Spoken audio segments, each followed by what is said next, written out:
നീ എന്തിനാ ഈ കതിനാ വെടി കെട്ടിച്ചിരിക്കണം? ഞാൻ എന്റെ അച്ഛനെ കുറിച്ച് ഓർത്ത് ചിരിച്ചതാ. അച്ഛനൊരു വെടിക്കെട്ട അപകടത്തിലാ മരിച്ചത്.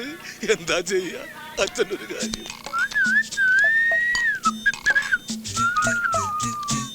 സാറേ, സാറാണോ സാറേ ഗുണശേഖരൻ സാറ്? അയ്യോ, ഗുണശേഖരനല്ല, ഗുണശേഖരൻ. കുമാര സംഭവത്തിന്റെ ഗു. ഓ, കുമാരന്റെ മുമ്പിലുള്ള ഗു. കുമാരന്റെ പിന്നിലല്ലേ ഗു? ഓ, നമ്മൾ തമ്മിൽ എന്തിനാ തർക്കം? നമുക്ക് സാറിനോട് നേരിട്ട് ചോദിക്കാവില്ല. സാറിന്റെ മുമ്പിലാണോ ഗു, പിമ്പിലാണോ ഗു? നിങ്ങൾക്ക് ഇപ്പൊ എന്താ വേണ്ടത്? ശരിയാ, നമ്മളിവിടെ ഗു അന്വേഷിച്ച് വന്നല്ലേ സാറേ. സാറിനൊരു ഗുണമുള്ള കാര്യം ചെയ്യാൻ വന്നതാ. ചില്ലറ വല്ലതും തടയുന്ന ഏർപ്പാടാണോ? ചില്ലറേക്കണ്ട സാറേ, കാര്യമായിട്ട് തന്നെ വന്നേക്കാം. കേട്ടുണ്ടോ? എന്താ കാര്യം? അതിപ്പോ ഇവരാരും അറിയണ്ട. അറിഞ്ഞാ അവർക്കും കൂടെ കൊടുക്കേണ്ടി വരും. സാർ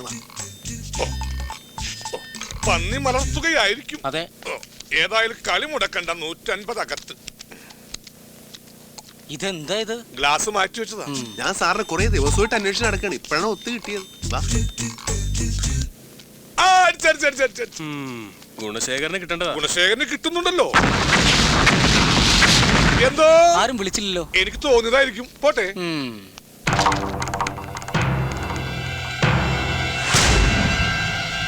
പണിക്കര മകളെ വേറെ ആരും കല്യാണം കഴിക്കുന്നതിൽ യാതൊരു എതിർപ്പില്ലാന്ന് മറ്റേ ചെറുക്കൻ എഴുതി തന്ന കടലാസായിരുന്നു. ഇതില് വലിയ കാര്യമൊന്നും ഉണ്ടായിട്ടല്ല. ഇനി ആ പെങ്കൊച്ചന്റെ കല്യാണത്തിനൊന്ന് മറ്റവനെ എഴുന്നള്ളിച്ചോണ്ട് വരാതിരിക്കാൻ വേണ്ടിയാ. ഇനി പണിക്കര മോളെ കല്യാണം കഴിക്കാൻ പോണത് എന്റെ സത്യനാ. എന്റെ കൂടെയുള്ള മറ്റവൻ താടി താടി. ഇനി പഴയതുപോലെ അത് മുടക്കാനോ താറുടിപ്പിക്കാനോ അങ്ങോട്ട് വന്ന വരുന്നവനെ എല്ലാത്തിനെയും വെട്ടുറുക്കി കഷണങ്ങളാക്കി സാമ്പാർ വെച്ച് ഇലയിൽ വിളമ്പും ഞാൻ. സേമിയ പായസോട്ടി വിള. സുലാൻ വട.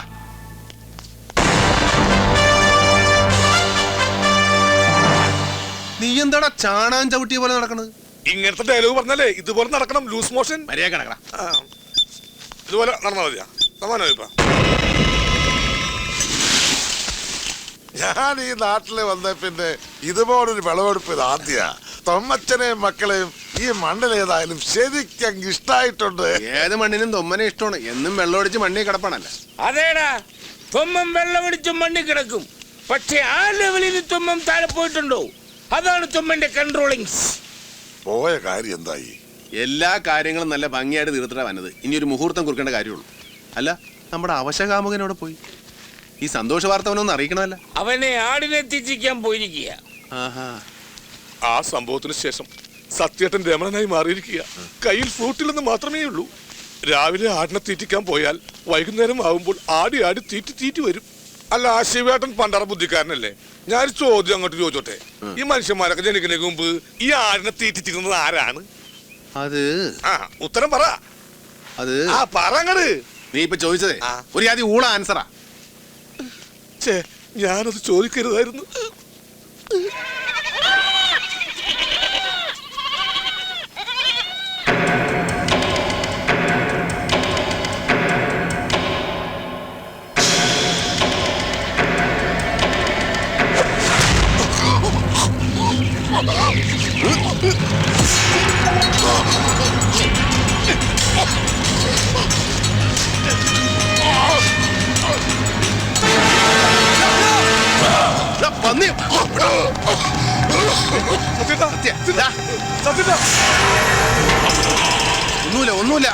ഒന്നുമില്ല. ശിവട്ട, അവനെ വിടരുത്. നീ ഇവനൊന്ന് ആശുപത്രി.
കല്യാണം നടക്കാത്തത് കൊണ്ടല്ലേ നിന്റെ അപ്പൻ തേവരുടെ കലി അടങ്ങാത്തത്. അയാൾക്കടെ എല്ലാ കലി ഇതോടുകൂടെ അടങ്ങും. എന്താണ് നോക്കിക്കണത്? വായിക്കട കെട്ടി വേണം.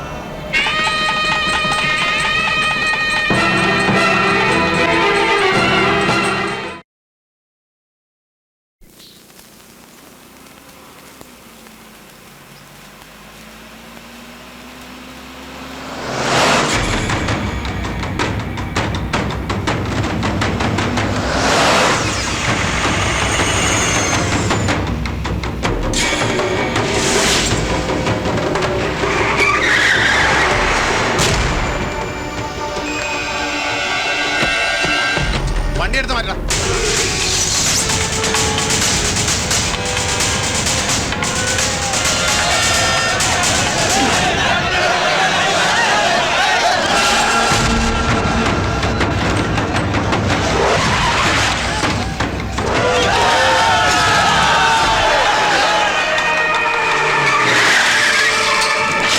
വേണ്ട, അയാളെ ഒന്നും ചെയ്യണ്ട. ഒന്നും ചെയ്യണ്ടെന്നോ? നിന്നെ ബലമായി പിടിച്ചു നിർത്തി താലിയിട്ട് ഇവനെ പിന്നെ ജീവനോടെ വെച്ചേക്കണോ? എന്റെ പൊന്നുമുള്ളിയെ ബലമായിട്ടൊന്നുമല്ല, ഈ പാറക്കുട്ടിയുടെ സമ്മതത്തോടെ തന്നെയാ. ഞങ്ങൾ തമ്മിൽ ഭയങ്കര ലവ്. വെട്ടി നുറുക്കണ ഇവനെ. വേണ്ടെന്നല്ലേ പറഞ്ഞത്? അയാൾ പറഞ്ഞത് ശരിയാ. ഞങ്ങൾ തമ്മിൽ ഇഷ്ടത്തിലാ. എന്റെ സമ്മതത്തോടു കൂടി തന്നെയാ അയാൾ എന്റെ കഴുത്തിൽ താലി കെട്ടിയത്. ഇനി എന്റെ വാക്ക് ധിക്കരിച്ച് ആർക്കെങ്കിലും അയാളെ കൊല്ലണമെന്നുണ്ടെങ്കിൽ കൊല്ല്.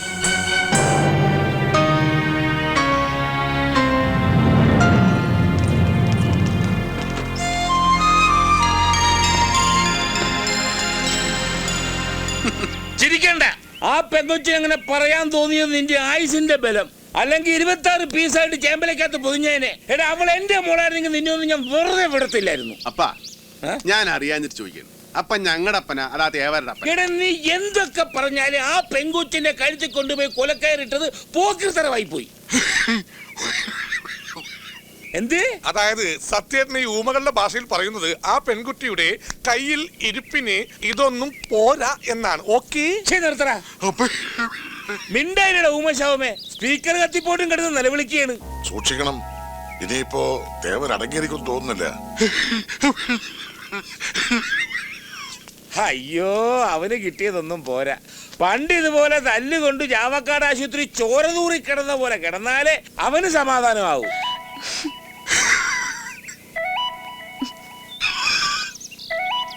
ഞാൻ ചായ എടുക്കാം. ഓ, ഈ നേരത്തെ ചായ കുടിച്ചാ പിരിയും. അപ്പോൾ നമ്മൾ പറഞ്ഞു നിർത്തിയത് സത്യേട്ടൻ ചോര തൂറി കിടന്ന കഥ. വിടറാ.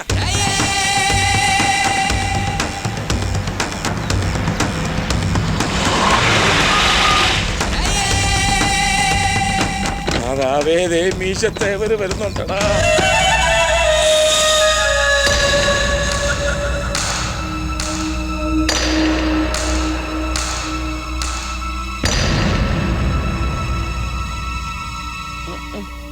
ചങ്കുറപ്പുള്ള ആണുങ്ങളെ ഈ തേവർക്ക് ഇഷ്ടം തന്നെയാ.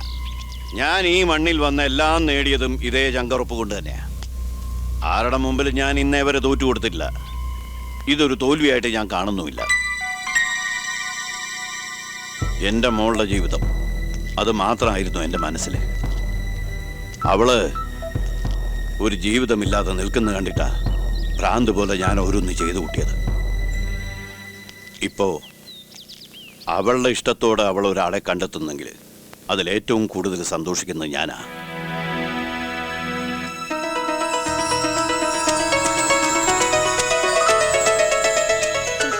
പക്ഷേ തേവരുടെ മകളുടെ വിവാഹം ഇങ്ങനെ നടന്നാ പോരാ.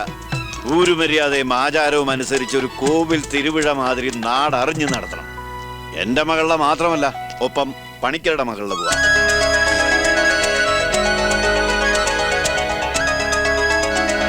എന്താ പണിക്കരെ?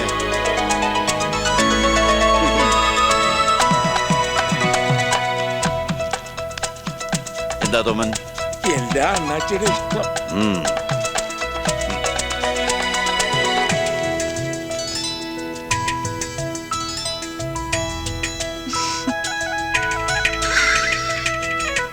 ഇപ്പോഴാ മനസ്സിനൊരു സമാധാനമായത്.